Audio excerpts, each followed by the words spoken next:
Hi, it's Frank from Pelicanos, a travel agency in Colombia for custom-made travels. And I met a really interesting person sitting right next beside me, which I would like to introduce to you. We'll have a little chat and let's see what we find out about Erica and her trip to Colombia.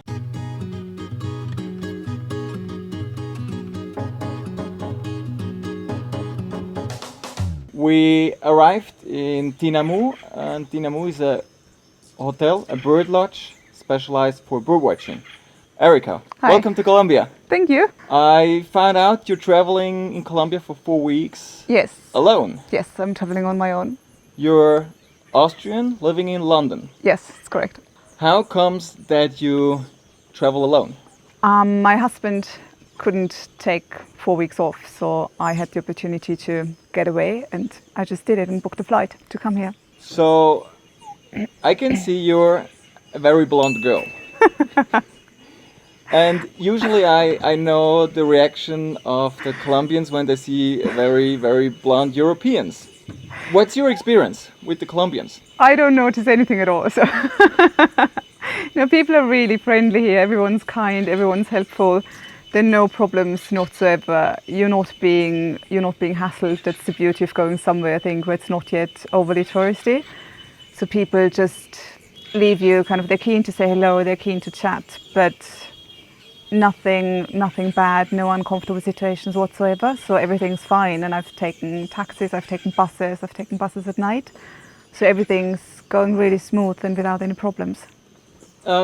Besides having good experience with Colombians, as far as my impression is, what else did you learn about Colombians?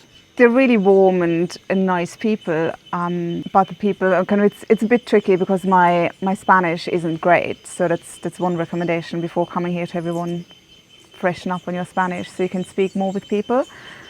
But they are kind of as everywhere where you go, where they are not so much used yet to tourists. They're keen to know where you're from, and they're keen to know why you come, and they really appreciate tourists coming here because for them it means that their country is safe and everything's going in the right direction. If you would give some recommendations for European women to come to Colombia, what should they do in beforehand, or what should they take into account when coming here?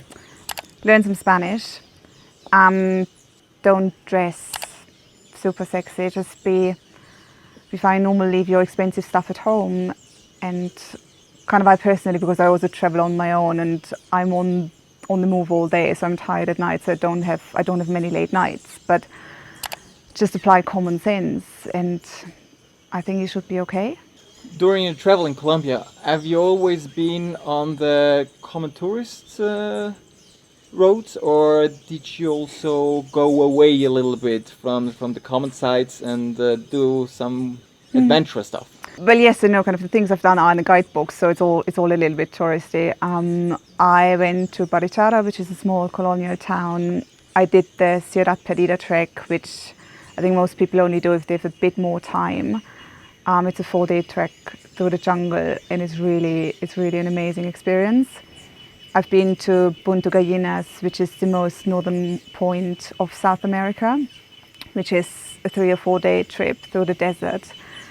And that was, I think, the most unique experience because it's also a little bit different than the rest of Colombia. And you are in the wild, in the nowhere, and you drive through areas where it's less touristy. And then I've been to Cartagena and Medellin, and I think this lodge here doesn't feel overly touristy. So many people come here for bird watching, but it's a quiet and serene place. So, but you're not a bird watcher, and you're not a typically backpacker. So, in terms of your experience and what you're seeking for, are you looking for luxury? And does Colombia really has to offer what you're looking for? I was just looking for a break, for a new experience. For me, it's nice to be a bit out of my comfort zone when I'm traveling, and I think it brings you a bit further as a person as well. Kind of if you try yourself a bit. There are nice hotels here. I'm not looking for for super luxury in a way that it's a luxurious 5-star hotel where you're just locked away and sheltered and don't have any experience with the real life here. This lodge here it's a wonderful, beautiful, quiet place where you are in nature. People are friendly. It's just a really nice, quiet outdoor experience, other than trekking and the like. So, which one of your experiences you had so far in Colombia would you describe as the most magic one, the most be remembered one? God, it's difficult because every day is so different, and then you go from one experience to the next, and each one is unique in its own way. The most interesting one for me was in Medellin, where I did 2 walking tours, and the guides were both from the area, and one was in Comuna 13. And when they tell you how important it is for them that you come as a tourist, because it means so much for them, that it shows them that their country is fine and they are a proud people, so they're keen to show you their country and talk about their life. That was the most unique experience for me, because it shows you what an important role you have as a tourist and of the impact you can have. So, last question. Your trip to Colombia ends soon. It does. When will you come back to see the rest? I don't know yet, but I will have to come back, and I will have to take my husband to show him the beautiful country. Wonderful. Thank you very much, Erika. Thank you.